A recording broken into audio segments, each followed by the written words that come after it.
వచ్చేటోడికి ముగ్గురు ఒప్పించాలనుకున్నారు చంద్రబాబు. పద్దాక పదే పదే పదం ప్రక్షాళన. ఏం చేస్తారు ప్రక్షాళన అంటే? నాకు తెలియగలుగుతాను.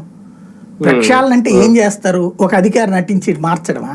ఈఓని మార్చాం, చైర్మన్ మార్చాం, ప్రక్షాళన అవుతుందా? మరి ప్రక్షాళన అయితే ఇంకా అద్భుతంగా జరగాలి, కానీ ఇంత అనార్థంగా ఎందుకు జరిగింది? అంతే కదా ఆయన మాట్లాడేటటువంటి పాయింట్ కూడా. అంటే ఆయన ఏదో బ్రేక్ దర్శనాల గురించి కూడా మాట్లాడారు.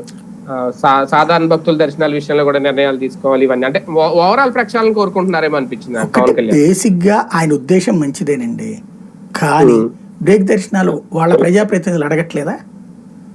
జనసేనకు సంబంధించిన ఎమ్మెల్యేలు వాళ్ళు బ్రేక్ దర్శనాలు చేయించుకోవట్లేదా, చేసుకోవట్లేదా?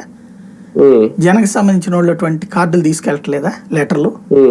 నేనేమంటానంటే బ్రేక్ దర్శనాలు తీసేదలుచుకుంటే అయోధ్య టైప్ లో అన్ని మార్చేయాలి. అది ఇక్కడ యాక్సెప్ట్ చేయరు, మన రాష్ట్రంలో కుదరదు. ఇంకొకటి ఏంటంటే ఆ దర్శనం చేసుకునేవాడేం దుర్మార్గుడు కాదు, అతను భక్తుడే. కాస్త ఇంతకాలం పార్టీ కష్టపడ్డటువంటి వాడికి ఆ ఒక దర్శనాన్ని ఇప్పించాయి అని అడుగుతారు.